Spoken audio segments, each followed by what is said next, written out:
On the ninth day of anime, my true love gave to me a very sad flashback story.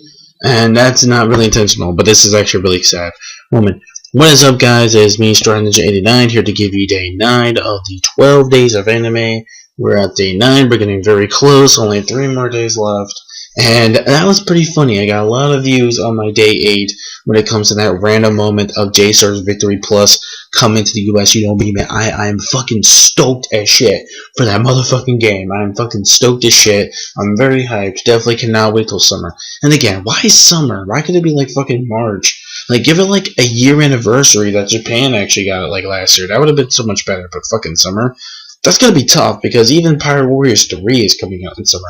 Not just for PS3, but also Steam, so yikes. That's going to be very hard for me to choose. I think 2015 for me is going to be the best year when it comes to gaming, because there's going to be a lot of anime-related games coming out, and especially Dragon Ball Xenoverse, which I'm actually very hyped. Like, the more I see the trailers, the more I saw the actual storyline, the more I actually see more of the gameplay, it's really hyping me up. I'm not gonna lie. It's actually looking like a really great DBZ game. It doesn't look too lazy or rushed or hacked like fucking Battle Z was last year. Don't even get me started on it. Played it. I was not a big fan of it. I'm like, really? After 2 or 3 years, this is what you give us? I mean, yeah, I know you're supposed to do the whole rendition of the whole arcade game that came out, but I don't know. It just didn't work out for me. But anyways, this ain't about DBZ. This is about, the saddest moment flashback in One Piece. This shit I've recent. Now, if you're wondering if you're an anime viewer only, please do not watch this video. I do not want you to get me flamed or thumbs down all because of, oh, you got butthurt because you watched the video and you got spoiled. That's your fault, not mine. I warned you. So, here we go. Okay, so here I'm going to be talking about the saddest flashback with TRAFALGAR Law's flashback. Now, this flashback was pretty much the saddest flashback I've read thus far in the DRESSROSA arc. Now, I would say that the beginning stuff wasn't so bad, like with the toy soldier, or in this case, Creels, which I would say the Creel stuff was kind of better to me than the toy soldier stuff. Not to mention learning all the past history about DRESSROSA was pretty tragic. It was pretty fascinating. It was pretty interesting. And pretty cool how like Doflamingo took it over and shit. That part was actually pretty sad, not gonna lie. And it was kind of fucked up because Doflamingo, he's a fucked up dude, not gonna lie. But I think this one in general has to be the most saddest one. It's almost just as sad as the Creo stuff and finding out Rebecca's murderer, and Rebecca's murderer, obviously, since they haven't, for people who haven't watched the video that don't want to be spoiled, and my viewers only, good. Rebecca's killer was Diamante. Pretty obvious for people. Even the anime viewers probably would have figured out that it's going to be Diamante who really is the murderer of Scarlet. So yeah, just saying. But anyways, yeah, TRAFALGAR Law's flashback. Pretty much it's a struggle. The whole flashback is a struggle of Law trying to get better from this disease. I believe it's called like the white illness or something like that, and technically it's a disease that spreads to his body where he only has like a year to live, and pretty much like Doflamingo's brother Corazon pretty much takes him in to pretty much raise him as like their own children, stuff like that, and pretty much make him part of his crew, make him part of his like workers and stuff like that. But meanwhile, like one day when he was hanging out with Baby 5, he mentioned something about him being a D, or related to the mission of the D clan, but the middle name. Corazon takes Law and he's like, wait, did you tell Doflamingo this? And he's like, no. So no, you need to get the fuck out of here like right now, because you do not know what's going on at all. Like Doflamingo has a very dark past history with the D clan, and he fears the D clan, but it's weird because he fears more of Kaido, which is weird.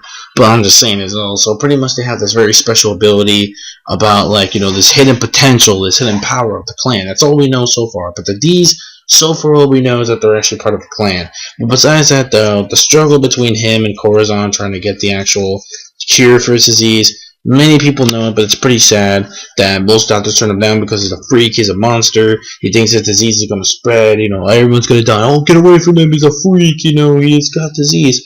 This whole thing kind of reminded me of, remember back on Drum Island where we met Chopper for the first time? And people avoided him because he was a freak of nature himself, because he was a walking, talking reindeer, and people were kind of afraid. No, I'm sorry, not for that. I'm sorry. He had his bigger form, and people thought he was like a yeti or something, and people just treated him hell. Even his own family disbanded him because after he ate the devil fruit, the human fruit, that's what it was called, and he got disbanded from his own family, his own mother and father, and his other family members of Reindeer Pack. And because of that, he pretty much thought he was a yeti. People were beating him down. He's a monster. Shoot him down. This reminds me so much of the whole thing with Chopper. It's almost the same exact thing, except this time it's more different because Law's definitely human. So we see that Corazon, him struggling. Corazon's pretty much seeing him as like the son he never had, and pretty much struggling. And the only cure that he can actually get is the Opi no Mi, which is the power we see in now present time with Law. And that one is able to spread his cells so much that it can actually recuperate his body to make it more, or that way he could be cured of that disease. So it was a struggle for him to get the fruit. You know, unfortunately, it wasn't the greatest because Corazon's devil fruit powers, they're pretty stealthy, but he's very clumsy as shit. It's funny too, because there were actually some funny moments in this sad flashback. You know, they all have this with One Piece, their moments where, like, it's funny and, like, oh, because people can't hear my sound, stuff like that. Like, it's a stealth kind of devil fruit, let's put it that way. And then there's, like, this one time where he farted, it's like, oh, you bet you can't smell. It's like, hell no, I can still smell it. It's like, it's funny as hell. Like, they were actually, he's a lovable dork.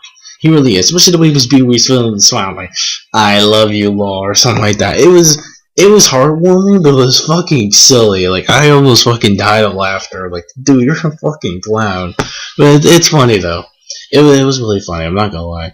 But it was really sad, though, like, to see, like, the way Corazon died and everything. Him doing whatever he can for him just to survive on his own. Telling this whole dark secret of that Law was the one who ate the Opi no Mi until later on, when we found out that he becomes a big name pirate, then we find out that he has that ability, and that's why Doflamingo wanted to target him down, especially Virgo, because Virgo was a disguised person as in the Marines, then he moved on to actually work with Doflamingo again, and shit like that. But yeah, it was a very sad, tragic flashback. Definitely, if you haven't checked it out, I say catch up to the manga, or at least if you're on this arc in the anime, please go and skip and go to that part, because it's actually it's really worth it. And I definitely think you guys should give the manga more of a chance and just like waiting for the anime, because the anime, don't get me wrong, I love the anime is awesome to me. It's just that I can't stand some of its like weird ass slow pacing at times, especially because we're like 30 chapters away. But technically, surprise, these past couple episodes have been really good, I'm not gonna lie, especially the Usopp stuff especially. Not just that, but the Krios episode, which we got this Saturday, actually, that just passed. It was actually really good. Like, the way they did the flashback, Toei did an excellent job with the animation and everything. And this week, definitely can't wait to see the conclusion to the flashback. Because from the looks of it, the flashback's going to conclude, and then we're back to, like, present time and all that. So that's how it's going to work. And I'm really aboard for that. It looks, I cannot wait. I'm going to warn you. Something big is going to happen. It's going to happen by the end of this year, because judging from the preview for the episode, it's going to be crazy as fuck. Because this will be the last episode before 2015, and let's just say to end the year off, it's gonna be some crazy shit. It's gonna be some crazy shit. Let's put it that crazy off the wall shit. Just letting you know. Just saying. For the anime viewers only, you're gonna be fucking blown out of your mind what the fuck is gonna happen. So yeah, so I'm not gonna leave about that. So anyways, that's pretty much about it. So yes, that's pretty much it. So this is Strong Ninja 89 over now, saying the bounce, peace out. And manga fans, keep supporting what you read and what you watch, and peace. So, one piece the fuck out. And that's pretty much it. And tell me what's your guys' feel moments of anime of this year. What are your feel moments? Let me know in the comment section down below, or with a video response. And yeah, that's about it. See you guys for day number 10. Later.